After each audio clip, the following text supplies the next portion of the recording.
Jadi saya katakan, saya percaya betul, where is the will, there is the way.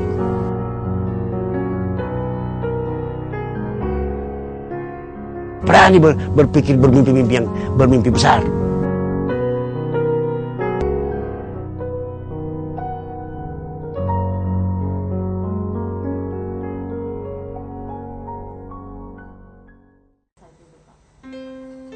Saya pada posisi frustrasi saya di Jakarta. Saya karena keasikan bermain, salah bergaul. Saya orang diharapkan karena pintar, diharapkan saya menjadi sarjana. Saya tidak jadi sarjana. Tapi ibu tidak pandang enteng saya, tidak menginginkan saya dengan bawa anak. Dia tetap harapkan saya bisa bangun, bangkit. Bila perlu, sampai dia mintakan sama dulu kayak sekolah ulang APDN kayak apa kayak. Tapi tidak, saya tidak mau, tidak. Saya mulai dengan apa ada saya, ini saya punya ya. Jadi di saat yang begitu kan kita mengalami, saya gagal sekolah. Padahal saya tidak bodoh. Kalau fasilitas barangkali lebih banyak juga saya bisa dapatkan. Saya masih tinggal di Kebayoran sama kakak. Artinya di daerah yang cuma lumayan elit, masih bisa naik mobil lah. Kakak masih punya mobil, masih punya apalah. Tetapi saya masih bisa sekolah. Tapi saya kena salah aktif di organisasi, gaul olahraga, aktif di organisasi. Saya sekretaris PMJ Perhimpunan Mahasiswa Jakarta, sebagai bendahara Ikatan Mahasiswa Kebayoran. Seperti begitu aktif memang, ya semuanya. Sehingga saya lupalah segala-galanya. Lagi asik anak kampung, jadi ngetop sedikit aja ngetop di kampus, sudah lupa. Itu kira-kira. Tetapi orang tua tidak mau mempermalukan saya. Malah saudara biasa mempermalukan. Apa gagal? Tapi kalau ibu saya tidak. Nah, itu walaupun dia janda, begitu besar beban. Itulah kira-kira yang saya bilang ibu saya berusaha. Dia tidak mau. Dia berusaha bangkit. Saya waktu itu pindah dari Donggala.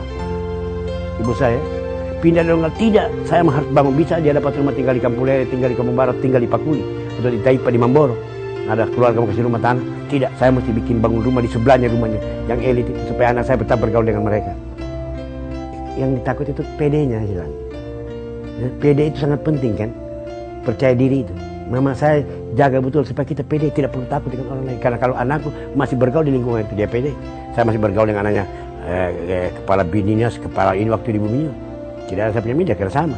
Tapi kalau kampung kan ada perasaan. Bukan berarti orang kampung itu tidak. Tapi PD yang sudah biasa, bapaknya yang jadi minder itu bahaya kan. Dia pernah rata terus. Itu mama saya punya. Mama saya tidak sekolah. Dari ibu saya satu ini.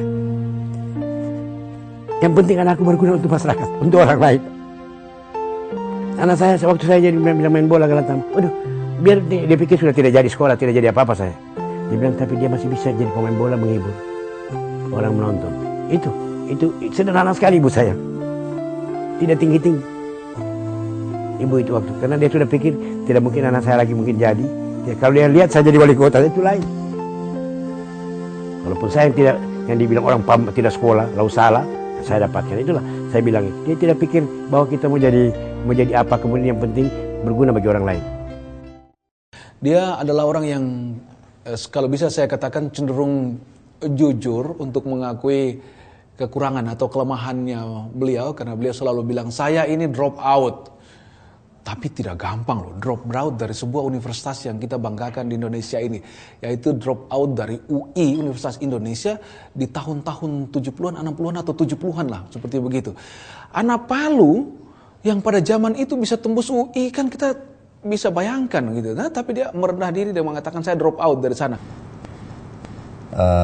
Saya mengenal beliau pertama bukan setelah beliau jadi seorang pemimpin daerah atau katakan wali kota Palu, tapi saya mengenal jauh sebelum itu, di mana kami berada pada satu kompleks yang disebut dengan Buminyur. dengan segala kesederhanaannya beliau, tetapi dengan jiwa kepemimpinannya itu mampu membawa teman-temannya atau lingkungannya untuk mau maju. Kelebihan beliau itu beliau menjiwai, karena tidak ada kesombongan aku, tidak ada kesombongan bahwa ada semacam tirai pemisah dengan anggota-anggota yang dia pimpin pada saat itu. Pak Rusdi Mastura adalah salah seorang sosok pemimpin yang tidak mengenal waktu, tidak mengenal bahwa dia di belakang. Kadang-kadang di belakang, kadang-kadang lebih banyak di depan beliau itu. Dan memperhatikan nasib-nasib ataupun apa yang kira-kira kebutuhan-kebutuhan daripada anggota. Kita bisa menyebutkan dia dengan pemimpi sesungguhnya. Pemimpi itu adalah sesuatu yang menggerakkan begitu. Mimpi yang disebut dengan fashion itu dia harus berubah menjadi common fashion, menjadi mimpi bersama dari banyak orang begitu. Ya kalau kita bermimpi bersama, maka kita juga harus bertanggung jawab untuk mewujudkannya secara bersama-sama. Beliau selaku pemimpin tentunya adalah seorang pemimpin yang visioner. Memang terkadang kalau kita tidak mencoba lebih mengenal bagaimana cara berpikir beliau, mungkin kita akan menyatakan ini sesuatu yang aneh. Cara pandang terhadap beliau dari sisi visioner tadi itu adalah kemampuan melihat sesuatu yang mungkin tidak dilihat oleh orang, tapi nanti akan suatu saat akan dirasakan hasilnya. Dan seorang yang visioner memang durasi waktu cara pandangnya itu memang berjangka cukup lama. Tapi itu bisa kelihatan sebenarnya hasilnya ketika beliau melihat kota kita jauh sebelumnya dan apa yang terjadi hari ini, bagaimana dinamika perkembangan kota kita begitu cepatnya, dan itu sudah terbayangkan jauh sebelumnya. Rusdi Mastura adalah anak kelima dari 7 bersaudara.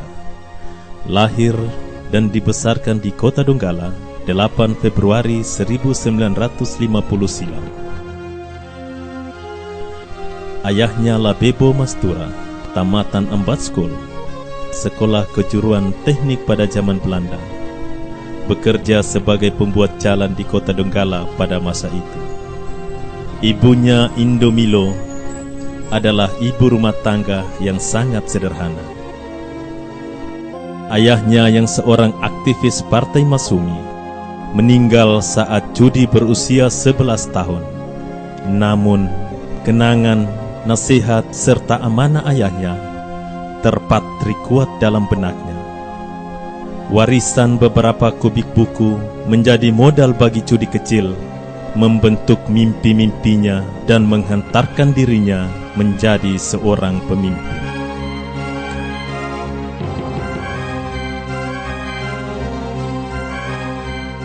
Sang ibunda tercinta Indomilo membentuk pribadi Judi muda. Percaya diri, kegigihan, keuletan, kesabaran, serta keberanian, dan empati yang tinggi terhadap rakyat kecil. Mari kita bicara sama-sama, kita dengar, rakyat kita dengar. Ya. Pantang menyerah dan amanah yang diembannya dari orang tua tercinta menghantarkan langkahnya meraih kepercayaan menjadi wali kota Palu. Akan memenuhi kewajiban saya sebagai wali kota Palu.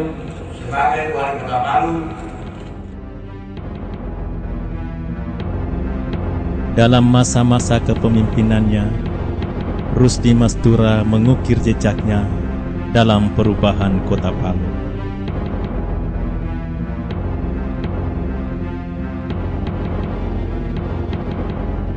Potensi Teluk Palu yang luar biasa mendorong Rusdi Mastura untuk melakukan inovasi dan membuka mata dunia akan keindahan dan kekayaan alam kota Palu. Jadi itu memang banyak sekali mimpi Palu seperti apa. Nah, kebetulan saya juga dulu kakak saya arsitektur. Arsitek, dia suka menghayalkan apa pikirannya kalau pantai ini begini. Makanya waktu kami rubah itu pantai yang tadinya daerah kumuh, yang kumuh yang sama sekali dari pantai sana sampai sini kumuh semua itu. Berhadapan dengan masyarakat yang tidak mau pindah apa semuanya itu awal. Karena kita bilang Palu tanpa pantainya kayak gadis tanpa muka. Nah itu ya, oleh sebab itu pantai itu harus kita punya andalan. Inilah kita rubah sehingga Palu lebih. Kalau ada kita lihat tahun itu ada begitu jelek, tidak ada yang pantai kita tidak ada apa-apanya. Orang semua dari ujung sana sampai orang tinggal di semua itu pantai. Ya, nggak ada jalan tembus semuanya, tidak ada. Nah, oleh sebab itu kita bangun jembatan pertama untuk ada memperlihatkan. Nah, itulah kita bangun. Ini jalan pantai ini tertembus, walaupun belum tuntas karena masih kita punya uang juga terbatas. Ya, tetapi sudah ada wajahnya, gadis mulai kelihatan. Palu, dan sekarang memang orang sudah mulai melirik kota Palu ke depan. Salah satu kota di Indonesia tercantik karena memenuhi syarat sekian dimensi ada pada dia. Nah, itu kira-kira luasnya juga. Luas kita hampir 400 km persegi. Kalau Makassar hanya 175. Berapa kota di Sulawesi, kota yang paling terluas kita. Dan kota paling keren dari anunya kita. Dan jembatan tercantik di Sulawesi ini cuma Palu. Buat apa bangun jembatan, gagahnya view kita di laut mau bikin jembatan beli begini? Ngapain? Coba satu kali kita berpikir kita bohong, tetapi dikenang sepanjang masa. Jembatan terbaik yang terindah di Pulau Sulawesi. Itu yang disebut dengan landmark. Landmark itu adalah tanda kota secara fisik terutama. Sehingga kalau Anda pergi ke Paris, Anda tidak akan dianggap pergi ke Paris kalau Anda tidak pergi ke Menara Eiffel. Begitu, Arc-de-Triomphe dan sebagainya. Bahkan mereka punya beberapa, Sungai La Seine, itu sungai di situ. Itu menjadi tanda-tanda kota. Kalau orang ke Palu, orang melihat apa? Melihat jembatan, katakanlah begitu. Sebagai jembatan, katanya sebagai jembatan ketiga di dunia. Yaitu yang pertama di Jepang, kedua di Perancis, dan ketiga di Palu. Oh, luar biasa, wonderful begitu ya. Ya, kita harus hargai itu. Itu jadi ikonnya Palu. Supaya dikenal, jangan kita bikin asal jadilah supaya orang juga nggak apa-apa. Tidak ada itu buru-buru dikenalkan di anak-anak kalau tidak ada cita-cita orang besar, tidak ada Taj Mahal, tidak ada keajaiban dunia. Ini jembatan ini satu-satunya jembatan dengan hanya 57 miliar. Kalau di Kalimantan ratusan miliar sudah. Kita bisa bangun dengan 57 miliar. Masih ditagih lagi saya. Namun, dalam kebijakannya, pemerintah pusat cenderung mengabaikan kepentingan daerah jika tidak berimbas pada pertumbuhan ekonomi yang signifikan. Kalau kita tidak bangun, siapa yang mau bangun? Pemerintah pusat bangun. Apa juga urgensinya? Padahal urgensi untuk daerah besar. Tapi urgensi untuk pemerintah pusat tidak kan? Sehingga belum dia prioritaskan untuk ini. Nah, itulah kita. Nah, tapi sudah kita buka itu, bagaimana perubahannya? Begitu drastis pantai kita. Begitu drastis. Nah, ini kira-kira dulu pertimbangannya. Memang kadang-kadang kebijakan pusat itu ya karena memang dia begitu, dia melihat selalu apa sih urgensinya untuk ini. Tapi kita kan punya urgensi sendiri untuk daerah. Kalau ini kita rubah, ini berubah dia. Karena kita yang tahu persis. Itu untungnya otonomi. Nah, kita sinkronkan kebijakan pusat, kita breakdown kebijakan kita kadang-kadang sehingga sinergi antara pusat dan daerah. Ini yang tidak kadang-kadang. Jadi yang Pak SBY datang 3 tahun yang lalu itu, dia datang hanya membuka apa yang dibikin oleh pemerintah Kota Palu kan. Jadi saya sengaja bicara itu sehingga supaya bicara agak sombong sedikit. Beliau termasuk orang yang berani menantang arus, ya, menantang arus dalam tanda petik bahwa ada persoalan-persoalan yang mungkin mestinya diselesaikan secara sebut saja mekanisme dan sebagainya. Tetapi jikalau itu dianggap tidak sesuai dengan norma-norma layanan, norma-norma yang dianggap lebih baik kepada pelayanan yang lebih luas, itu beliau berani mendobrak. Jadi banyak hal yang saya kira tidak perlu saya ceritakan di kesempatan ini. Jadi sebagai seorang wali kota, Pak Rusdi Mastura itu, sosok Rusdi Mastura tidak pernah dia gentar. Apapun yang sudah kita cetuskan, ayo sama-sama kita kerjakan. Kenapa? Bahwa program ini adalah program untuk bagaimana kota ini bisa berkembang, bisa tumbuh. Kepentingan daerah menjadi landasan bagi Rusdi Mastura demi peningkatan kualitas dan ekonomi masyarakat Kota Palu. Begitupun mall. Itu yang tadi yang kita bilang. Mall ya kita mau apa? Ya kenapa tidak? Kita repenting government waktu itu. Ya mungkin ada aturan yang kurang-kurang, tapi tidak pernah ada pikiran kita mau makan duit. Kalau saya mau makan, saya ada saham deh. Karena waktu itu kalau menurut aturan hanya 20% saham Pemda. Tapi karena kita punya ngotot pemerintah kota bisa sampai 43% sahamnya. Akhirnya sekarang juga jadi 98%. Dan sekarang pembayar terbaik dari BNI. Dan kalau tidak ada pemerintah, siapa yang membangun swasta? Kan kampungan juga Palu tidak ada mall. Selalu orang datang masa kota tidak ada mall. Nah, itu dan mall itu bukan barang seperti ada katakan itu barang ini. Ya dulu pandangan itu tempat wisata, tempat rakyat kecil datang lihat belanja. Karena kita pilih juga bukan giant kita pilih Ramayana yang kelasnya memang masuk. Akan datang kita naikkan lagi Matahari. Yang kita mulai buka akan datang lagi Matahari. Jadi kita tidak ambil, supplier pun hidup. Karena supplier dia yang kelas-kelas bawah. Jadi tidak selamanya mall itu, ya kalau kita di Jakarta, hipor apa sudah saling bunuh. Kita harus perhitungkan penduduk kita berapa. Tentu harus kita tetap, kalau kita sudah betah berapa. Nah, tapi kita juga membangun pasar tradisional. Petobo, Pinase, Pataban juga. Jadi kita bukan berarti kita membangun mall itu tidak memikirkan ini. Ada bagian-bagiannya. Seperti di dunia ini memang ada bagiannya. Pasir itu semua ada kerikil, ada ini, semua itu sudah hukum alam. Saya pikir. Jadi tinggal kita bagi pemerintah ya memfasilitasi semua kepentingan seluruh masyarakat. Yang kaya kita fasilitasi, yang miskin kita fasilitasi. Jangan bilang karena miskin kita bedakan yang kaya. Berarti ada dikotomi antara orang miskin dan orang kaya. Padahal tidak. Nah, itu kira-kira saya tidak sependapat, selalu mempertentangkan kelas antara miskin dengan kaya. Jadi semua ini masyarakat saya dan saya harus berikan fasilitas kalau semampunya pemerintah kota. Itulah kira-kira. Kalau beliau keluar daerah itu bukan seenaknya, bukan karena kemauan pribadinya. Tapi beliau malu bagaimana Palu ini bisa sejajar dengan kota-kota yang lain di Indonesia. Seperti itu. Kita sadari bahwa apa sih pendapatan kota Palu? Minus sekali, hanya jasa dan sebagainya. Daerahnya gersang seperti ini. Oleh karena itu Pak Wali Kota ke Jakarta cuma publik tidak tahu. Dia ketuk semua rumah-rumah menteri itu. Bagaimana supaya bisa mencarikan anak ke kota Palu? Berbicara visi kota Palu, Bapak Rusdi Mastura diundang ke Jakarta oleh Menteri Perindustrian, dalam hal ini Pak Fahmi Idris selaku Menteri Perindustrian. Kita berdiskusilah mengenai roadmap tentang pengembangan industri rotan terpadu di kota Palu tahun 2006. Kami membahas bersama-sama dengan Pak Wali Kota, Pak Rusdi Mastura, di depan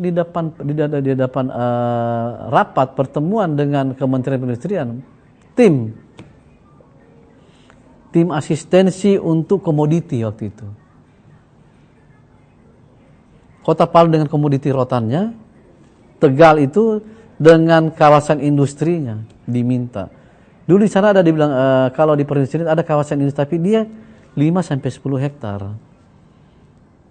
Agro misalnya dia ada tanaman tebu di situ, ada tanaman apa barangkali. Tapi dia cuma kecil dan diolah di situ jadi home industry di kawasan yang 10 hektar. Wali Kota bilang, enggak, di Palu 1.500, siap kami. Oke, tim bilang oke, kita akan ke Palu. Ya sudah, sebelum di Palu kita diundang lagi ke pusat, baru bicara bagaimana kawasan itu. Ditawarin untuk kerjasama dengan Jababeka. Kita ditawarin, bukan kita minta.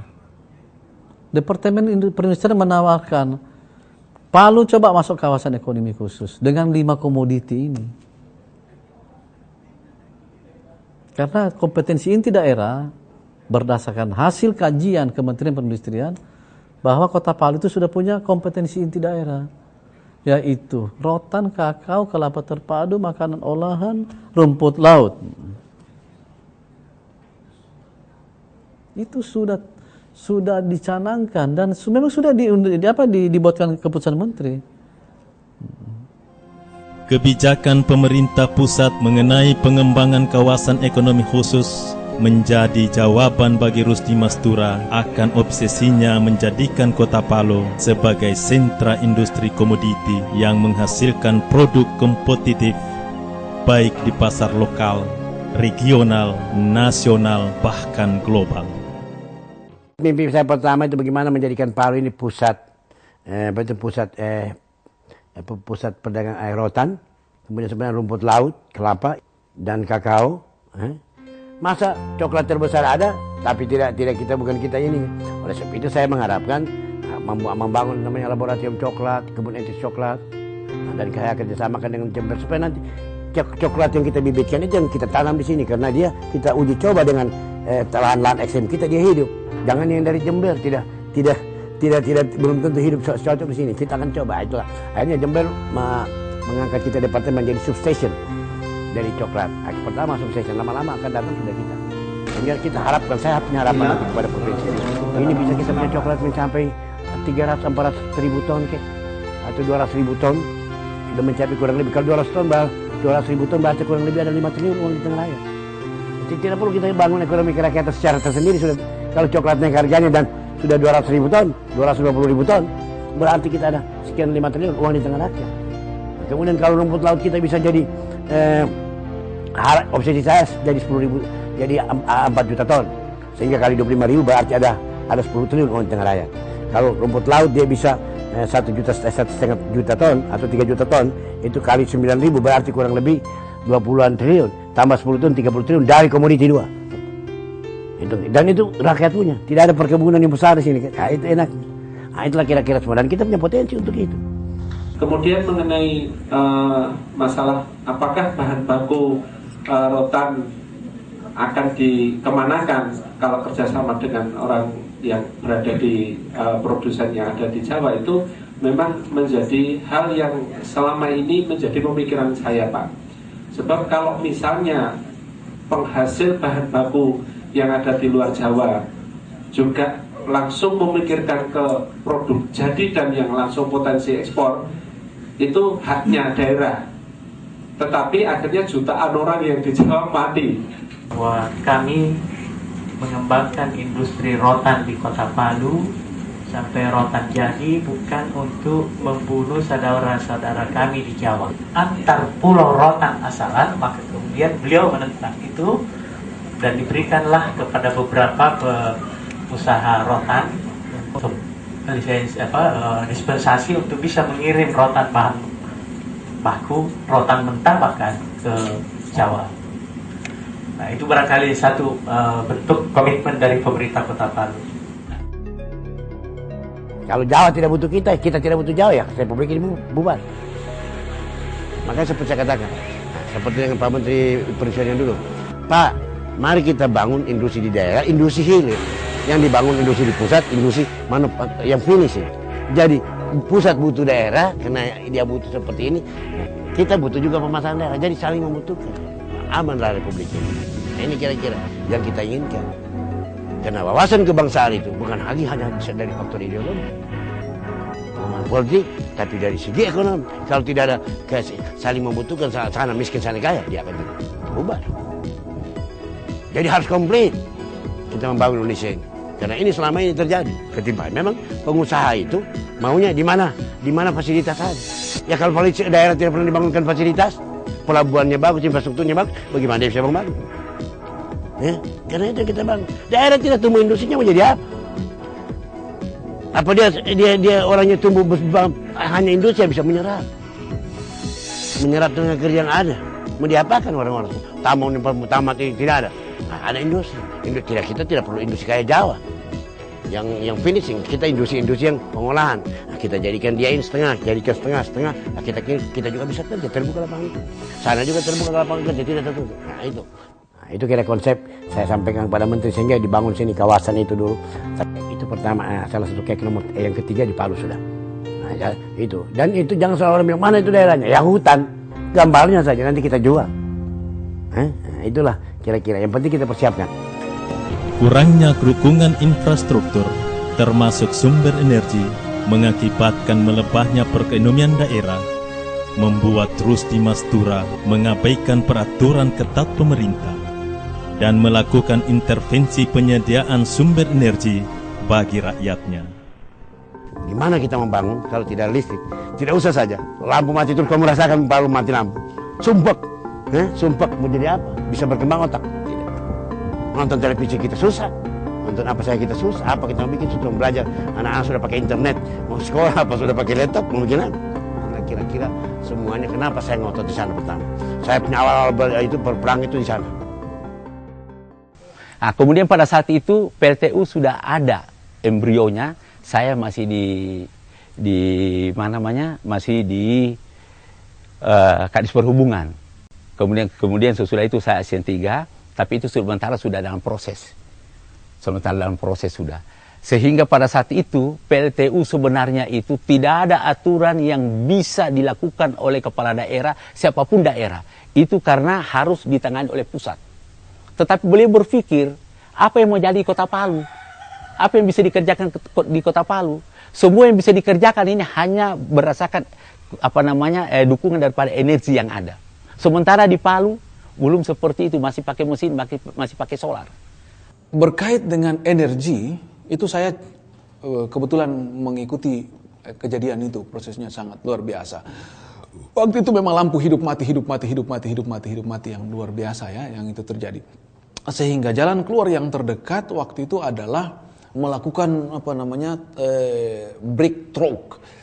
Breakthrough itu artinya terobosan gitu, dengan modal yang apa adanya. Jadi kita juga tahu tidak gampang ternyata membangun PLTU itu karena rumit sekali pengurusannya, rumit yang memang rumit atau rumit yang dirumit-rumitkan di bangsa ini. Itu luar biasa itu, mulai dari level awal sampai level pusat. Saya tahu itu cerita itu gitu. Sampai akhirnya dia tembak berangkat sampai ke Cina, negeri Cina itu. Dengan bahasa Inggris patah-patah, saya ingat sekali itu. Itu cerita sampai dia mengatakan, itu Pak Rusdi saya ingat dia cerita begini. Dia bicara dengan orang Cina itu dengan bahasa Inggris yang apa adanya. Look at my eyes. Artinya lihat mata saya. Mau dia bilang bahwa this is the trust, begitu ya. Honesty, kejujuran. Lihat mata saya ingin supaya rakyat saya tidak menjerit, supaya oke lah. Ini perjuangan. Anda tahu ya, bagaimana itu listrik itu Cina tidak kasih itu mesin, itu investor tidak mampu lagi bujuk itu Cina Shandong Machinery. Saya diutus dengan ke Cina untuk bisa bujuk itu namanya perusahaan besar Shandong Machinery itu. Saya ketemu Presiden Mr. Liu-nya, Presiden CEO-nya itu namanya Mr. Liu. Saya tahu bahasanya saya patah-patah dengan uang $500 di kantong saya dikasih dengan tiket pulang balik. $500 saya dikasih oleh investor, $500 di kantong saya dengan dikasih tiket pulang balik. Pergi berbicara dengan Mr. Liu. Saya bilang, Mr. Liu, look my eyes. Saya ingat lagu itu, look my eyes, look my face, saya bilang. Help me please, my people very need. Please delivery. Your power plant, please delivery. Saya cuma Inggris apa dia mengatakan mungkin. Please delivery. Oh, because Alberu yang investor, no pay. Yes, I know. But I come here to guarantee you, the government serious for that. Pokoknya ngomong apa-apa, masanya saya juga tidak betul, cuma asal bisa mengerti. Jangan ngerti kan orang. Saya tidak tahu bagaimana dia bilang tidak bisa. Tapi dia berdiri, I believe you, I delivery. 2 minggu kemudian barang mesin itu sudah jadi bangunannya, tidak ada mesinnya. Sesudah itu baru orang lain mau investasi, sehingga Pak Jenderal Luhut mau investasi ke Sudan. Pak Widiono juga mau. Itu. Dan berjalan dia, harga pembelian PLN tidak naik-naik. Nah, matilah kita batu bara, dari mana kita mau dapat? Harga batu bara sekian, harga penjualan kita sudah. Pak bisa bangkrut, sekarang masih bayar utang gitu. Untuk keuntungan masih bayar. Jadi PLTU secara teknis saya tidak apa, tapi kemampuan untuk melihat bahwa dia harus dulu pernah beliau cerita ke Wapres dalam situasi sholat Jumat, itu kan kemampuan menempatkan diri pada momen apa, situasi mana supaya tujuan itu tercapai, ya, jadi tujuan. Tapi kan kita tidak selalu ya prosedural, ya, tapi ada hal-hal yang dia langgar di aspek-aspek prosedural itu, tapi kan menghasilkan. Termasuk terakhir beliau menyatakan bahwa investasi yang ada di Kota Palu ini sebenarnya kalau melihat dari sisi kata kelayakan jumlah penduduk, pasar dan sebagainya, itu mungkin orang belum terlalu melirik.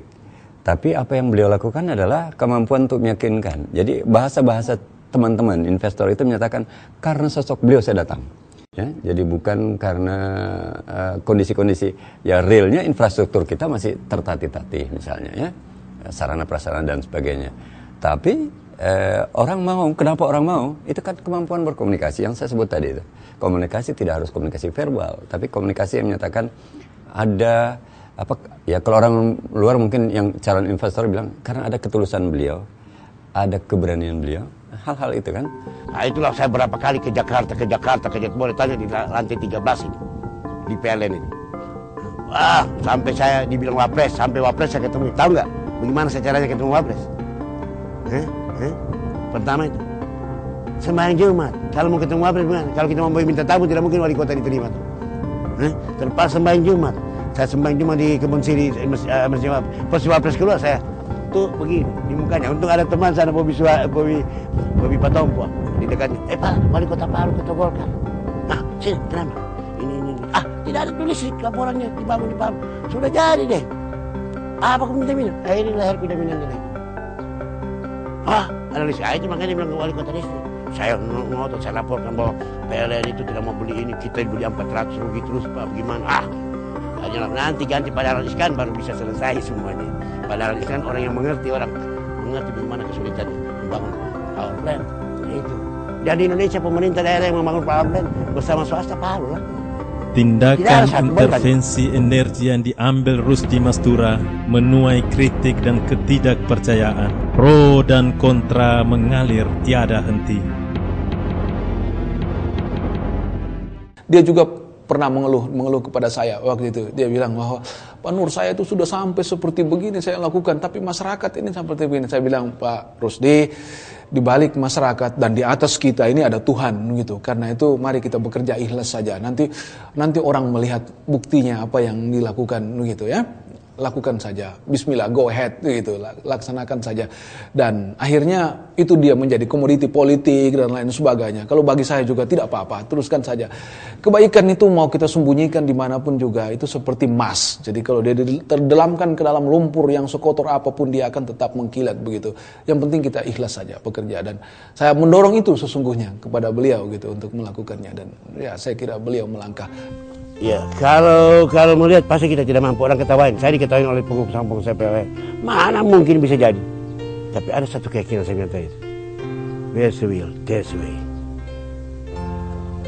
Where's the will? Where's the will? There is the way. Di mana kemauan situ ada jalan. Itu bahasa yang sudah. Dan kemudian, you think you can, you can. Itu yang selalu tertanam dalam pikiran saya. Tidak orang bilang tidak akan mungkin bisa jadi. Akhirnya jadi. Soalnya punya tekad jadi. Tidak kalau orang cerita dengan air mata, orang semua ceritakan lihat gila itu orang itu. Tanya orang pelaksana PLN apa semua gila. Mana bisa bikin ya, tapi jadi. Baru jadi lagi masih ditekan oleh PLN akhirnya bisa juga. Tapi sekarang mau expand sudah dia. Kalau kita hitung akan sudah bagus, sudah mulai untung. Walaupun belum terbayar utang-utang, bayangin utang batubara sampai 40 miliar. Baru mau dicicilin. Jadi saya katakan, saya percaya betul. Where is the will, there is the way. Nasib satu orang tidak akan berubah apabila orang tidak berubah. Itu saya yakin betul. Oleh sebab itu, berani berpikir, bermimpi besar. Rusdi Mastura memberi kata kunci, modal dan sumber daya manusia dalam memicu pertumbuhan daerah.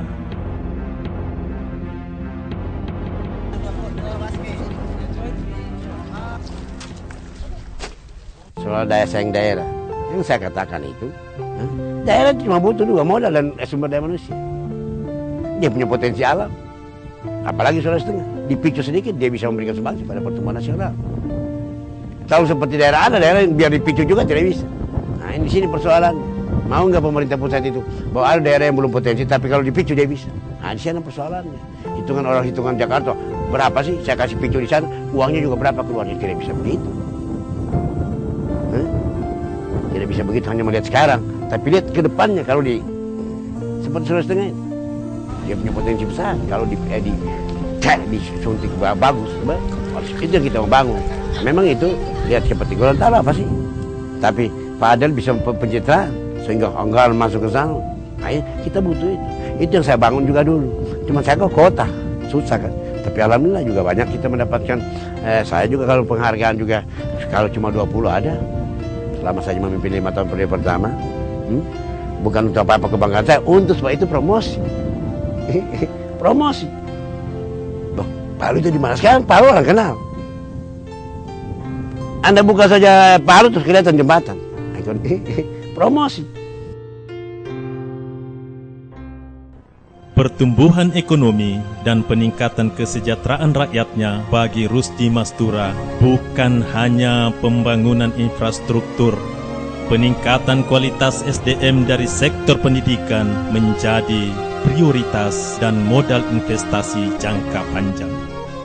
Iya, Saya lihat ada hal yang cukup serius dilakukan oleh beliau berkaitan dengan pendidikan ini gitu ya. Beliau mendorong apa yang disebut dengan back to community. Back to commodity. Back to commodity itu artinya mau mengembangkan sesuatu di sesuatu kawasan berdasarkan potensi kawasan yang bersangkutan. Lalu atas dasar itu dia coba mendekatkan kepada aspek pendidikan.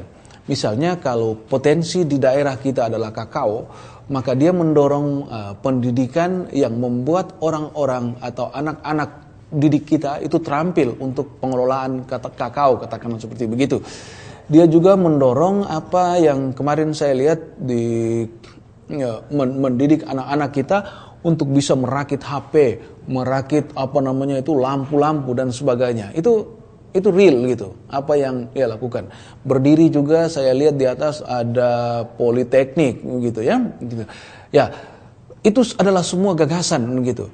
Gagasan ini tidak boleh berhenti sampai di situ gitu. Karena itu gagasan ini harus dievaluasi untuk terus-menerus. Jadi ini juga masukan saya bahwa harus dievaluasi seberapa jauh dia bergerak secara efektif ke depan begitu. Kata kuncinya itu adalah evaluasi. Apakah gagasan-gagasan itu sudah berada di level mana sekarang ini dalam present situation, dan apakah kita masih tetap on the track sedang menuju kepada cita-cita yang kita lakukan itu, atau dia menyimpang begitu. Itu tidak ada jalan lain kecuali harus mengevaluasi secara terus by the time, terus menerus. Nah, seperti itu. Saya selalu bermimpi pendidikan kita bagaimana menyelesaikan kesempatan kerja angkatan kerja. Ya, selama ini kan pendidikan tidak sesuai dengan pasar kerja. Sehingga yang kita tamatkan tidak bisa masuk ke pasar kerja. Oleh sebab itu saya buka sekolah kejuruan. Tadinya Rotan. Sekolah SMK 6 rumput laut. SMK 7 itu perikanan kelautan. SMK 8 geologi. Itu seperti SMK 8 sekarang. Boleh lihat. Itu hampir tidak akan menganggur lagi tamat. Tamat sudah dipinta Inko, sudah diminta BBResa, sudah diminta. Dan di Indonesia hanya satu-satunya sekolah geologi pertambangan itu SMK geologi pertambangan di Palu. Itu mencari membuat sekolah pertama. Sama juga sekolah Rotan, satu-satunya di dunia di Palu. Walaupun Cirebon ada industri rotan besar, tapi tidak punya sekolah rotan. Karena itu kira-kira semuanya kenapa kita mempersiapkan dan tidak menganggur sekolah-sekolah begitu. Jadi saya mau dulu konsep saya berpikir kurikulum berbasis kompetensi kawasan. Apa menjadi tantangan daerah ini? Apa kompetensi kawasan? Dia punya potensi, itu yang kita buka sekolah-sekolah supaya bisa tergarap itu. Kan sumber daya manusia, kita punya potensi alam, kita punya potensi modal gampang, tapi potensi sumber daya manusianya tidak ada. Mau diapakan itu barang? Nah, itulah kita harus menciptakan alih-alih. Makanya kita buka politeknik, agro dan pengelolaan hasil laut. Karena kita punya laut 19,3 juta hektar, kita punya darat 6,8 juta hektar. Nah, kita mau apakan itu? Kita lebih luas dari Jawa Barat. Kita garis pantai kita lebih panjang dari garis pantai Pulau Jawa. Itu kekayaan, itu modal. Nah ini selama ini kan kenapa ada miskin itu karena belum mampu mengelola. Oleh sebab itu sumber daya manusia itu D1, D3 itu harus kita ciptakan. Jadi dia masuk ke kampung. Kalau sarjana kan sudah malas pikir masuk ke kampung. Nah, kita semuanya numpuk, tidak mau pulang di kampung karena sudah asik di kota. Saya banyak lihat itu teman-teman. Ya kalau bisa terserap, alhamdulillah. Kalau tidak terserap, karena orang semua sekolah-sekolah numpuk di kota. Pikiran dinamis itu tidak tersalurkan ke kampung-kampung, membangun orang dinamis, menjadi dinamis orang Sulawesi Tengah. Orang Sulawesi Tengah ini mampu, punya kelebihan, tetapi satu memang karena dia di tengah-tengah, di kultur dan alamnya dulu. Alamnya ini terlalu memanjakan. Bayangkan kelapa, tidak usah tanam kelor, cuma begitu sudah bisa dia pakai makan, sudah pergi cuma di laut, kelapa ada dia sudah makan, hidup. Tapi memang itu karena alam kami membuat kami manja. Tetapi itu tidak bisa terus-terus. Nah, harus ada kita bangkitkan semangat. Ini tidak bisa kita bikin terus. Mari kita bangun negeri. Mungkin kita juga pengusaha kita. Siapa yang pengusaha kaya? Sama tanya. Cuma jadi kontraktor semuanya. Dan mana pengusaha kaya? Seperti Yusuf Kala, seperti Bosowa itu perusahaan besar. Kita tidak ada. Siapa? Kita harapkan itu nanti lahir. Lahir dari sini. Ini yang kita semua bangun. Belajar dari kegagalannya dalam pendidikan dan bermodalkan APBD yang minim, Rusdi Mastura bersikeras membangun pendidikan bertaraf internasional. Meski pada kenyataan kebijakan tersebut tidak mendapatkan respon positif dari berbagai kalangan. Seandainya waktu itu kita tidak ngotot merubah, dan seandainya saya tidak ngotot untuk terima sekolah bertaraf internasional, Oke, orang bilang bertaraf. Mungkin Jawa tidak butuh sekolah bertaraf internasional karena mereka sudah tinggi standar pendidikan. Kita ya harus kita butuh untuk bisa mengejar mereka. Sehingga anak-anak kita dites di Jawa lolos. Saya dulu tidak bisa lolos walaupun saya pintar dari SMA. Saya jagoan di SMA, tapi tidak lolos karena standar terlalu jauh antara Palu dengan Jakarta.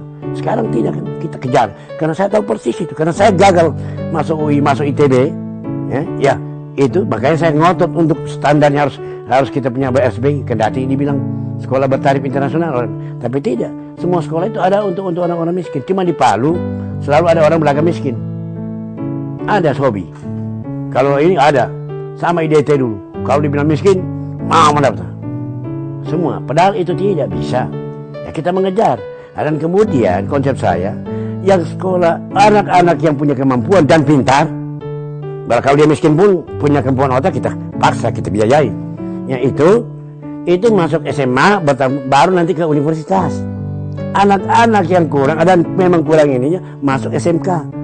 Dia masuk di Politeknik, sehingga ada ahli-ahli madya lahir. Nah ini lahir. Itu konsep saya untuk dalam bidang pendidikan. Harus kita bikin rujukan pendidikan kita berdasarkan membreakdown kebijakan pusat jadi kebijakan pendidikan kita. Karena itu saya rasakan. Kenapa saya begini? Saya termasuk orang pintar, tidak lulus di ITB, tidak lulus di UI. Nanti kedua tahun ketiga baru 3 tahun kemudian saya lulus masuk di UI. Tapi sudah terlambat semuanya. Nah dulu itu yang membuat saya terima itu SBI supaya kita standar kita naik. Mungkin Jawa tidak butuh karena standarnya sudah sehingga, tapi SBI itu kita butuh di Palu, kita butuh Sulawesi Tengah untuk memacu guru-guru, memacu guru-gurunya juga supaya mau menambah kualitasnya, mau menambah ininya, muridnya mau dipaksa karena memang harus begitu kita. Kalau tidak, ya daripada kita sekolah gratis semuanya tapi bodoh, buat apa? Manusia tidak bisa menyelesaikan semuanya, walaupun alamnya kaya. Nah, ini kira-kira konsep berpikir saya. Bukan saya kalau mau cari populis memang itu bebas seperti orang kasih gratis gak bebas. Iya, tapi tidak bisa. Pendidikan harus ada yang namanya harus kita, orang miskin kita kasih beasiswa. Makanya saya bangun yayasan Anantopia supaya itu mencari dana untuk membantu orang miskin. Jangan pendidikannya kita turunkan, jangan standar pendidikannya kita turunkan. Kita dorong yayasan untuk membantu orang miskin supaya bisa ikut standar. Nah, itu kira-kira cara pemahaman saya. Kapan kita bisa memberikan sumbangsi kepada peradaban dunia, ke bahasa Melayu ini kalau kita bodoh terus? Kita mau seperti orang Cina, bisa memberikan sumbangsi pada peradaban dunia dengan tembok Cina dan kertas dan mesil. Kita mau juga kayak orang India, Urdu, bisa memberikan sumbangsi pada peradaban dunia dengan ada Borobudur, ada Taj Mahal. Kita mau juga kayak orang Romawi, Yunani, kuno, dia memberikan sumbangsi pada peradaban dunia dengan lahirnya Aristoteles, Socrates, Plato. Kita mau juga seperti orang Islam, orang Arab melahirkan peradaban Islam yang memberikan sumbangsi terhadap peradaban dunia. Orang Parsi memberikan taman gantung Menara Babylon dengan hitungannya. Orang Indian yang hampir punah saja memberikan sumbangsi dengan peradaban Maya, peradaban Inka. Masa kita ras Melayu 500 juta di muka bumi, lebih besar pada ras Arab, tidak bisa memberikan sumbangsi pada peradaban dunia. Ini yang saya katakan, saya diundang tentang itu. Padahal kita punya kemampuan untuk itu. Makanya saya bilang Atlantis yang hilang itu dari kita di Indonesia.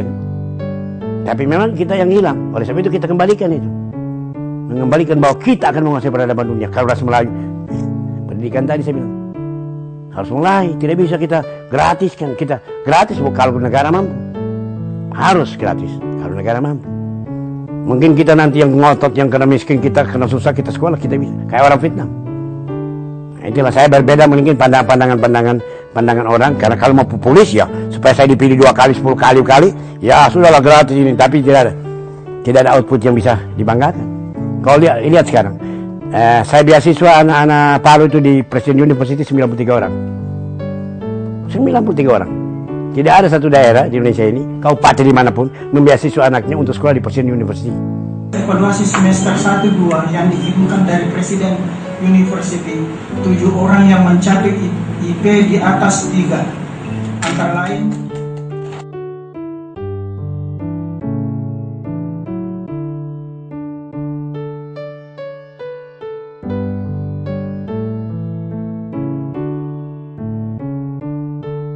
yang di sana Presiden University itu orang tidak tahu, orang tidak pernah memuat. Apa yang kita buat? Tahu nggak? 93 orang itu saya harapkan di sana bahasa pengantar bahasa Inggris. IT-nya begitu hebat. Sekarang mereka sudah magang di Kuala Lumpur, sudah magang di Australia, magang yang sekolah kerja di sana.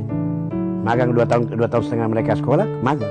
Pergi dikirim kemana? Karena sana ada 1.500 perusahaan asing kerja di Jawa Barat. Jadi mereka dititip magang. Sehingga nanti mereka bisa. Nah, itu nanti yang jadi mindsetnya berubah.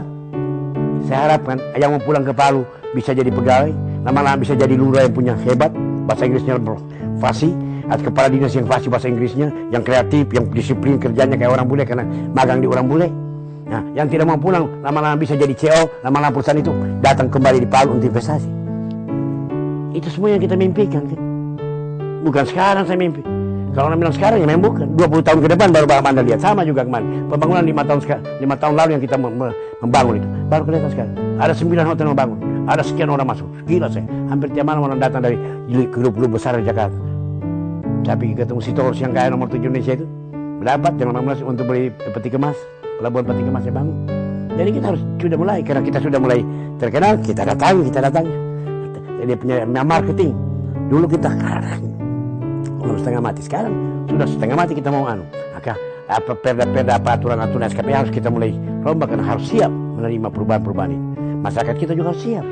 Makanya kenapa sih itu kita kenapa sudah maju nanti kita masyarakat tidak tolak ini. Bagaimana orang mah membuka peluang itu supaya kita bisa menerima dan berpikiran bahwa ini kota untuk kita semua.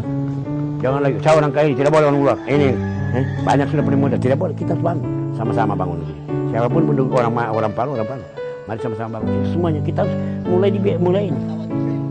Saya dengan Kapolda itu bicara begitu, makanya kadang-kadang begitu. Ini kita tidak boleh. Kita harus lihat orang Bali atau orang Betawi. 350 tahun Betawi dijajah orang, tapi Betawi tidak berubah sikap. Pergi di Hai itu, pergi di Sarina, bareng-bareng jalan itu. Kalau tidak dia lebih kenal orang Betawi lebih kenal Kuitang Alapsi daripada Sarina. Masih tetap mempertahankan reputation. Kalau dia kuat, orang Bali tidak rusak kepada orang bule sana masuk cepat, tidak rusak dia punya budaya, dia bisa pertahankan. Kita tidak. Nah, itu yang harus kita perkuat semuanya. Boleh orang masuk tapi kita harus kuat, kita punya jati diri. Itu kan kita mau.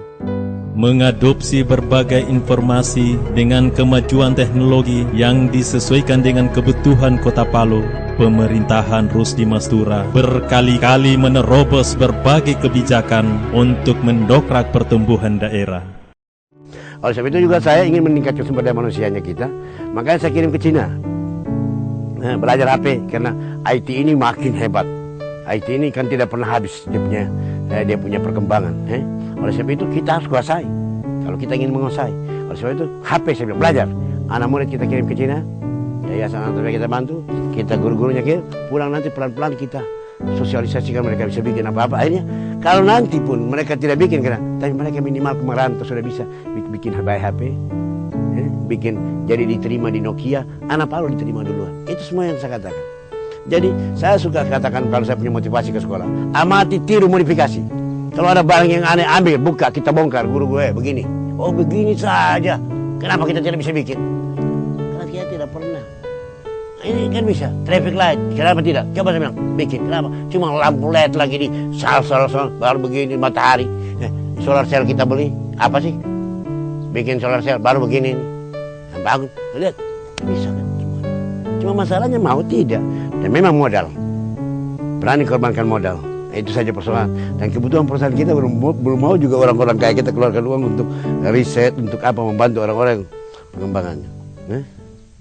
Praktek manajemen publik dan SDM yang masih lamban, kaku, dan menunggu, serta proses regenerasi birokrasi yang relatif lamban, Rusdi Mastura berupaya mendorong peningkatan SDM melalui berbagai pelatihan, baik formal maupun non-formal.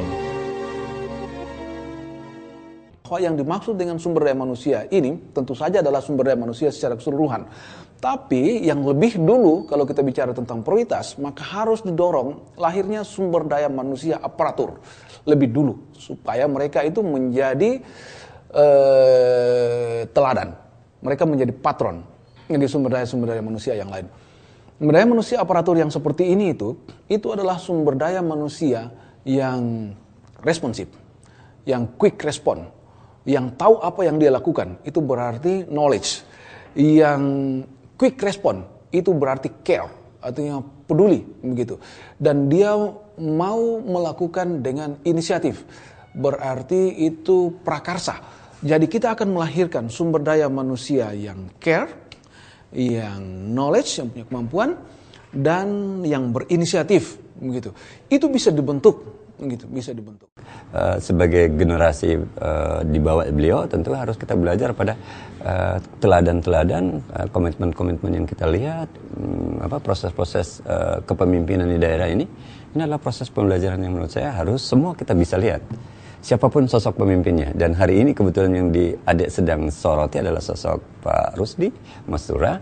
Saya kira dalam perspektif itu saya melihat siapapun nanti pemimpin kita, tentu juga saya akan punya cara pandang yang berbeda berdasarkan interaksi sosial saya, komunikasi-komunikasi yang saya bangun, pengalaman bersama, pengalaman ditegur pun ada mungkin untuk hal-hal tertentu yang mungkin tidak sama cara menegur beliau kepada orang lain misalnya, karena beliau sangat mengenal setiap orang dengan cara masing-masing. Ya, jadi saya juga harusnya realistis. Jadi saya tidak bisa paksa. Seperti saya katakan, saya lari tapi di tikungan saya tunggu lagi supaya mereka masih lihat saya punya kan saya lari, mereka cuma saya harapkan mereka jalan cepat sudahlah. Enggak usah walaupun mereka tidak lari, minimal mereka jalan cepat. Karena tidak mungkin saya satu seperti orang itu satu merubah sendiri, HUD namanya merubah semuanya, tidak mungkin. Pencapaian ke arah tersebut tidaklah mudah. Dibutuhkan sinergitas multisektoral pusat dan daerah hingga transformasi struktural mampu menciptakan multiplier effect dan mendorong nilai tambah ekonomi. Nah, itulah sebenarnya ada pembagian tugas. Mana yang dibangun oleh pusat, mana yang dibangun oleh daerah otonom. Infrastruktur yang besar-besar itu yang dibutuhkan untuk memicu, itu yang dibangun oleh pusat. Jangan semuanya biar seperti kalau saya lihat di Malaysia. Di Malaysia itu urusan kemiskinan urusan kerajaan. Urusan kota cuma apa? Wali kota. Jalan, pasar, kebersihan, taman, air minum. Cuma 6 kok sana. Jadi enak betul jadi wali kota di Kinabalu. Enak betul, saya 36. Orang miskin. Nah, miskin kemana? Usaha. Karena orang kota ini pasti dapat miskin terus. Karena orang dari kampung datang tidak sekolah. Orang sekolah dari sini tidak dapat pekerjaan, jadi miskin di kota saja. Ya, tidak bisa kota selesaikan. Kalau kau pikirkan itu tidak pernah bersih-bersih kota. Betul saya bilang. Karena kita cuma program miskin, itu kelemahan. Kalau di luar itu jelas mana peranan kota, mana peranan ini, mana peranan. Nah itu pendidikan masih diambil oleh kerajaan. Tapi kita semuanya, bayangin dia punya model dinasnya sama dengan dinas kabupaten, sama dinas dengan provinsi, gila kan? DP 41, saya bilang harusnya berbeda dinas-dinasnya.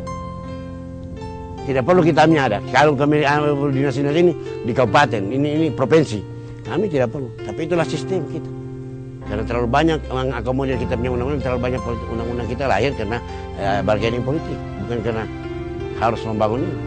Sebenarnya pemerintah dalam PP-nya itu harus jelas. Tapi ya begitulah. Karena tamatan kita ada dari Amerika, ada tamatan dari Prancis, semua mau dia punya mau. Prancis bagus begini, Amerika begini, Belanda begini, Inggris begini. Kita yang hanya ikut mana. Sehingga rubah-rubah terus aturan. Datang lagi dirjen sekolah di Amerika doktornya, wah ini. Datang sekolah yang dari Prancis ini di Sorbonne, ini. Datang lagi yang ini. Indonesia jadi kelinci percobaan. Kan kami yang jadi kelinci.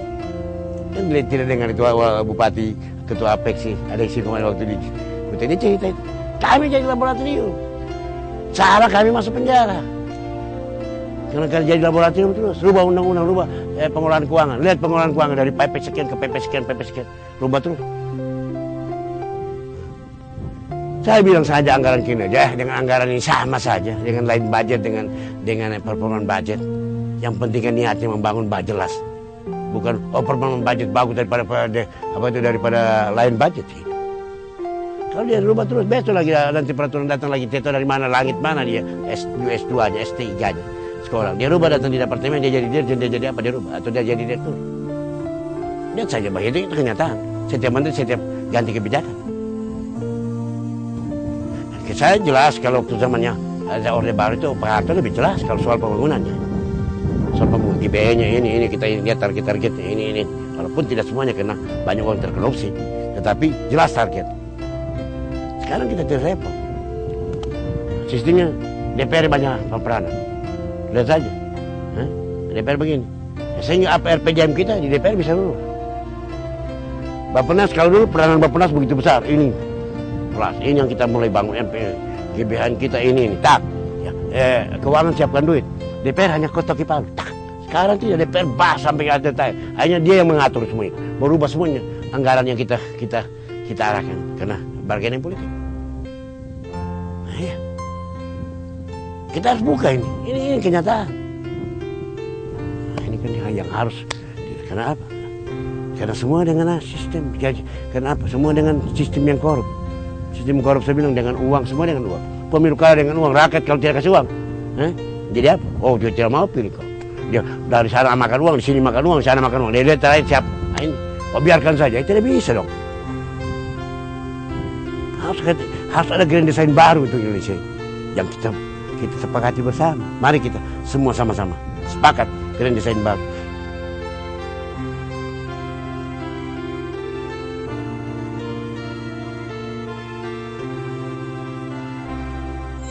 Ya, padahal semua sepakat mau merubah ini tataran negeri ini, bahwa sadar semuanya bahwa ini tidak betul. Ya kalau zaman kita dapat presidennya yang terlalu demokratis orangnya. Dia tidak intervensi yang begitu-begitu. Kalau Pak Harto dulu dia desain, beda. Tapi memang kondisi saat itu bisa begitu. Nah, kondisi sekarang mungkin tidak, tapi harus ada kemauan politik bersama, diajak semua politik. Mari kita bisa duduk bicara. Sama-sama kita bicara. Dulu Pak Harto ajakin partai-partai begitu, tapi tidak mau, dia pangkas. Sehingga terjadi 3 partai waktu itu. Dengan pemaksaan, tidak demokratis kan. Tapi kita demokratis, mari kita ajak. Undang-undangnya kita betulkan. Kesempatan sekarang, Demokrat, PDI, dan Golkar, ya, yang punya inginan kita perbaiki 5%, 4%. Nah, ya, tahapannya ya, supaya partai kita siap masuk pemilu. Kalau kalah ya sudahlah, sudah resiko kita, karena ingin kita punya cita-cita ingin lebih baik negara ini ke depan. Ini yang tidak ada. Dalam pandangannya terhadap kepemimpinan, Indonesia sebenarnya sudah memiliki banyak contoh kepemimpinan yang dapat dijadikan pembelajaran. Sikap terbaik dan pandangan inspiratif dari pemimpin-pemimpin terdahulu harusnya menjadi cerminan bagi para pemimpin saat ini untuk menata Indonesia yang lebih baik. Saya selalu baca tokoh-tokoh seperti Pak Sultan Syahrir, riwayat hidupnya, membaca Burhanuddin Harap, Muhammad Rum. Bayangkan dia sama Kasimo itu berbeda. Politik, satu Katolik, satu Muslim yang keras. Tetapi dalam pergaulan sehari-hari tidak pernah sama-sama jalan. Begitu kita lihat Natsir dengan Aidit, bagaimana mereka sampai dalam waktu tunjuk-tunjuk dalam forum, tapi mereka habis itu pergi waktu gadis, pergi makan coto, pergi makan gado-gado. Nah, begitu. Itu kan buku-buku kita baca membuat kita punya human being sini. Ada interest terjadi kita sehingga ada cita-cita kita. Aduh, saya begitu kan. Sehingga saya bisa jadi sportif semua. Saya bisa marah, tapi saya bisa minta maaf sama orang. Itu yang kita bangun. Tidak ada sekali. Nah, itu semuanya. Bagaimana mau diapakan? Ini harus ada satu. Semoga-moga nanti lahir pemimpin yang kuat. Pak SBY kita harapkan tempat pintar begitu hebat. Tetapi satu, dia terlalu demokratis. Padahal dia menang 60. Ya demokrasi itu betul karena memang eranya. Tetapi harus dia ada desain. Yang kita harapkan dia bisa menggrand desain Indonesia. Dia pintar, dia menggrand desain seperti Pak Harto menggrand desain Indonesia 30 tahun. Dan ada hasil, walaupun nanti hasil itu berbeda, tidak lagi pas untuk generasi yang belakangan kan, sehingga generasi itu melawan sudah. Nah itu kan. Tapi waktu saat awal itu pas, dia bisa bawa Indonesia. Jadi saya tidak ada masalahkan pemimpin. Soekarno pas untuk itu. Nah, tapi ada yang pas tapi dia tidak pakai kepasan itu. Itu kira-kira. Dia harus berani kemana. Desain kita, mari kita desain baru. Undang semuanya ini. Saya harapkan seperti itu. Apa sih? Kenapa kita begini? Kenapa? Wah, semua bagus. Kalau kritik, ya semua seperti bagus. Saya mengatakan tidak. Saya belum tidak puas saya. Tidak puas semuanya dengan apa-apa yang belum tidak puas. Kalau saya puas sudah bereja saja. Ini kan kadang-kadang supaya dipuji puas tidak usah. Itu saya takut kita memang begini, kita dalam proses. Bangsa ini dalam proses menuju. Jadi kalau gagal, kalau salah itu biasa. Tapi yang penting arahnya sudah jelas. Oh ini kita cita-cita. Mari kita desain kembali. Apa sih Indonesia 25 tahun ke depan seperti Pak Harto 25 tahun kita ke depan ini mau apa? Mau tinggal landas waktu itu kan. Walaupun akhirnya gagal kita tinggal landas, ya dapat landasan, tapi dalam pertumbuhan kita 7% sekian persen itu ya tercapai. Tetapi terjadi krisis dunia, rupanya kita ada kita punya fondasi yang tidak berdiri di tanah yang bagus, sehingga dia rumbuh. Oleh sebab itu pada generasi yang belakang, mari kita bangun fondasi yang lebih kukuh. Nah, tidak hanya kemarin euforia yang berubah semuanya. Nah, sesudah itu euforia berubah, datang pemimpin lagi, mari kita tata kembali ya. Ini yang kita tata. Kemarin fondasinya ini tidak bagus, ini tidak ada. Mari kita buka sedikit kita. Nah, ini yang tidak. Karena hanya terikut euforia kemarin terjadi seperti ini prosesnya. Ya semua kita sadar, kita ini pejuang, ada juga pejuang semua berwaktu itu saat ini. Tapi sesudah kita tenang, mari kita sama-sama menggedesain kembali ini bangsa, menggedesain lagi Republik ini. Seperti apa tatanannya yang bagus ke depan.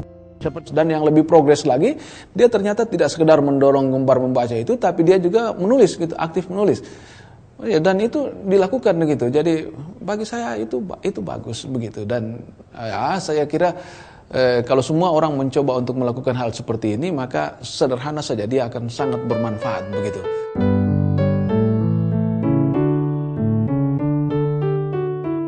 Saya ingin sebenarnya tadinya wawancara imajiner dengan Soekarno, dengan Soeharto, dengan tokoh-tokoh wawancara imajiner. Tapi saya ini terus itulah surat, saya melihat bahwa semua pemimpin tidak bisa kita salahkan. Jadi semua pemimpin yang datang dengan cita-citanya, kemudian dalam proses jalannya dia berubah karena apa situasi kondisi itu. Jadi kita ambil yang positifnya.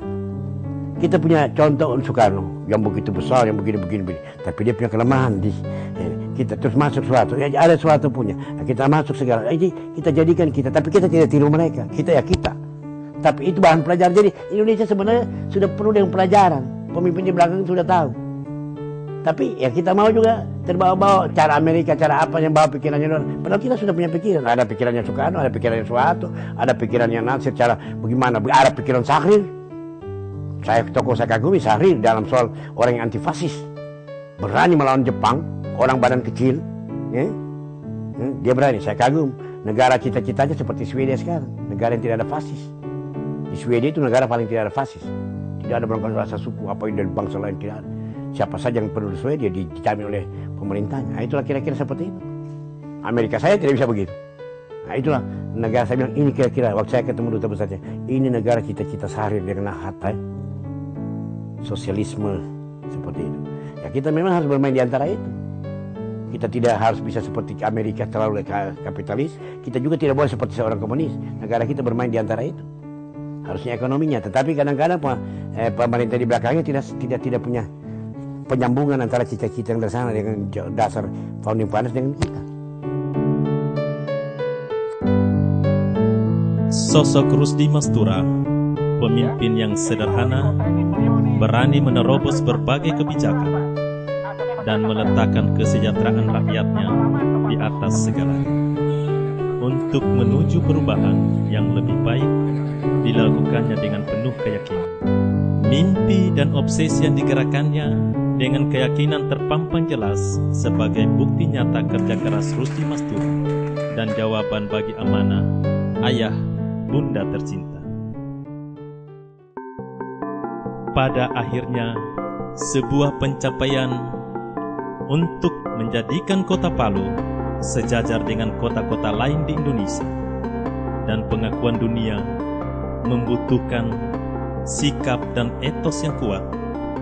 Terlebih, Palu merupakan kota bagi semua orang. Eva Sandabuto, Eva Kurakodi, Eva Siriati, Maliun Tinuvu, Nosarara, Nosa Batutu.